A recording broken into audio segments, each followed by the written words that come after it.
Hey, what's going on, everyone? Hope all of you are doing well. So, tonight I'm going to be reviewing the Kevin Smith film, Chasing Amy.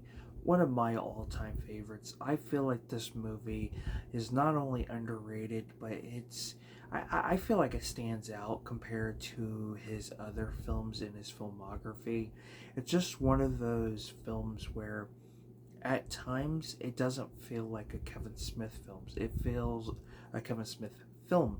It feels more like somebody else did this movie and then just Kevin Smith makes a cameo. That's how I feel about this movie. But you do have a great cast. You have Joey Lauren Adams, you've got Ben Affleck, you've got Jason Lee, and of course Kevin Smith and Jason Mewes playing their iconic duo roles of Jay and Silent Bob. And of course, throughout the Kevin or the Jay and Silent Bob universe is what I'm trying to say. They make a small little appearance in this film, and eventually, the appearances in films would lead to their own movie in 2001, I believe. So you have Holden and Banky. They are two friends. Holden is played by Ben Affleck, and Banky is played by Jason Lee. And Jason Lee, I feel at the time was just really well known for just Kevin being in Kevin Smith's movies. He did Dogma, of course, and would go on to have a successful career. And actually, before becoming an actor, he was really well known in the skateboarding community, which I think a lot of people didn't realize that he had a skating career. So really, my whole introduction to him was the Kevin Smith universe. Of course, it being Dogma, and he plays Banky. So Holden and Banky are two friends. They also work as these comic book artists. And Holden meets Alyssa, who's played by Joey Lauren Adams. Fantastic actress, has a great filmography. I don't know what she's doing today. I don't know if she's retired. It's a possibility. I know the last movie I remember her seeing her in was the sequel to Jay and Silent Bob Strike Back. The little, what was it, like Jay and Silent Bob Strike Back reboot or something like that. I can't remember exactly, but she had a small little cameo in that, and that's pretty much the last thing I've seen her in. So Alyssa and Holden, the chemistry between them, I can't speak. Uh, it's great. They seem to get along, but there's only one issue.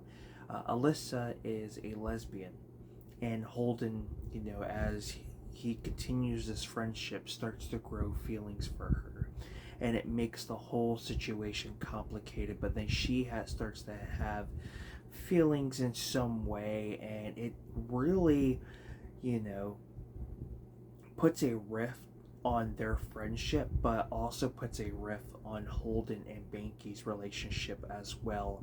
And you have nothing but this whole drama that goes on, and you have, of course, have this romance in some way. And it's just a very, I wouldn't say complex story, but it's very interesting. And the whole concept of this story, I think, makes it a really unique film. And I feel like the casting choice was great. I feel like the chemistry between everybody. Now, I believe Joey Lauren Adams and Ben Affleck are no strangers. Believe they worked together in what's the movie? Dazed and Confused. So, the chemistry for them worked without a doubt. And of course, Jason Lee being added into the mix, I felt like really, really worked. And in a way, you kind of can relate to the Banky and Holden character and their friendship, being good and then kind of going rocky. We've all had friends where we had fallen outs. And the thing I do like is they kind of have that story itself kind of plays into later movies. We kind of get like updates throughout the Jay and Silent Bob universe, especially with Jay and Silent Bob Straight Back. And yeah, like I said earlier, this movie stands out in a really good way because when you watch it, you don't think of a Kevin Smith film. It feels like I had stated. It feels like somebody else had did this movie, where and then just Kevin Smith and Jason Mewes make a cameo. Of course, yes, Jay and Silent Bob do make an appearance in this film, and it's just a really, I wouldn't say quick scene, but their scene is not it's not like, oh, you blink and you miss it, or it's just like a couple minutes. No, they have a really good scene where we see Silent Bob actually talk, and he explains this Chasing Amy story, which is of course the title of the film. So it's a really unique story that he tells Holden, and yeah, I just I don't know what it is about this movie that I absolutely love.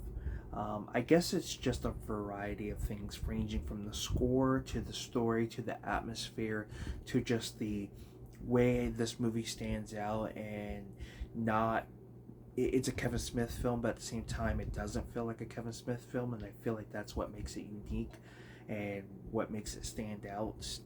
I mean, what else can I say about this movie that hasn't been said? I would highly recommend, if you have not seen this movie, to give it a watch. I think you guys will like it. I think you'll really enjoy the story. Is it perfect? No.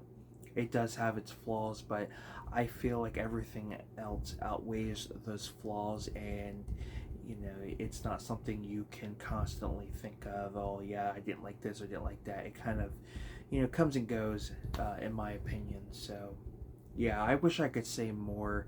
It's very interesting that he didn't decide to do, more, films, and do a lot more films, kind of similar in a way to this. I know we got like Jersey Girl, which blends the drama and comedy, and he's had a few movies here and there, mostly comedy or horror, like Tusk in a way, but for something like this that has more of a drama based with romance, you have your comedy, of course. It's very surprising that he didn't continue on with that. I guess maybe he figured he wouldn't be able to catch lightning in a bottle twice, so that's why. I don't know, but yeah, I wish I could say more. But I'll give you guys a closer look at it. This is the Criterion release. Back in the early days of DVDs, the film did get a Criterion release. And the early days of Criterion's is a very interesting thing, because the films that they had, you wouldn't expect, like Chasing Amy, even RoboCop, but they were in just these standard MRA cases. They were not like in the clear cases that we're so used to. I would like to see the Criterion collection get the rights back to this movie and re-release it in a 4K. I mean, if Spinal Tap can, I don't see why Chasing Amy couldn't. But yeah, it's just a really great release. No better way to have a DVD release than a Criterion release. That's the only way you can get it, and you do get this really cool, I wouldn't say booklet, but it's more of like a pamphlet of some sort. Gives you information on the film.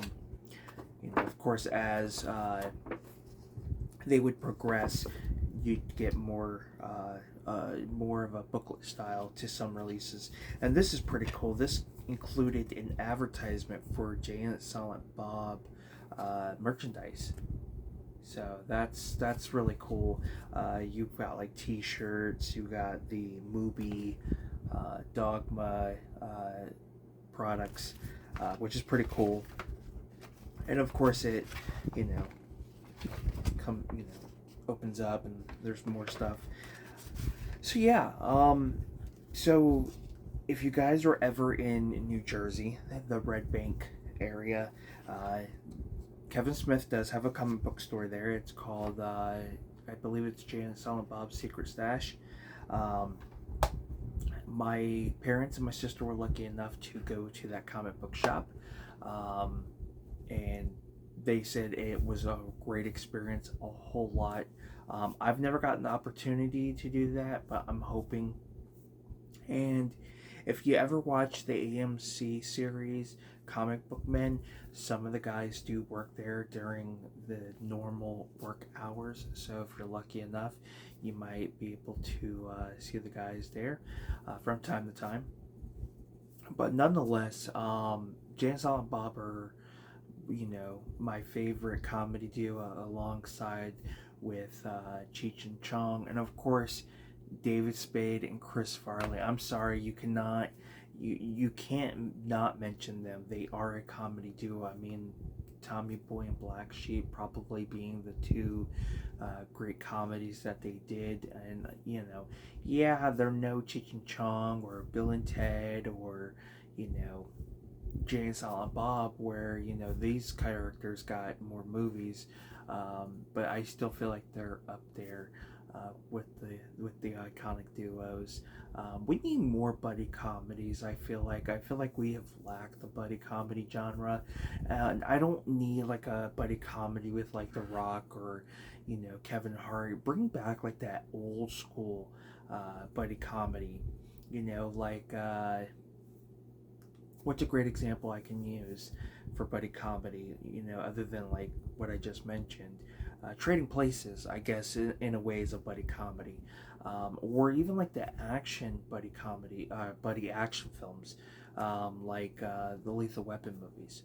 Um, a great example of a buddy comedy that I felt like could have done a sequel or two would have been National Security with what was it? Steve Zahn and Martin Lawrence. I thought the chemistry between those two were fantastic. But nonetheless, I don't want to get too much off topic, but thank you guys so much for tuning in for my review and just my thoughts on Kevin Smith's Chasing Amy. If you've seen Chasing Amy, what are your thoughts on this movie? Is it one that you like? Do you kind of agree in the same way that it's a unique film, it's different, it's underrated? Would love to hear your guys' opinion. So thank you guys so much. Don't forget to give this video a like if you enjoyed it. It helps me out. And don't forget to subscribe to the channel for more content, whether that's movie reviews, unboxings, a closer look, anything film related in some way. Subscribing definitely helps out. And if you guys would like to recommend something, definitely comment down below. Don't be shy to comment down below. I love, sharing our opinions on films and, even sharing some knowledge. I've had one subscriber who has shared, numerous information on films that I personally did not know. So learning things like that is really, really cool. But nonetheless, I'm Film Talk with Mikey. Till next time, guys, we'll talk films. Have a good one. Take care, and I'll see you guys next time. Peace.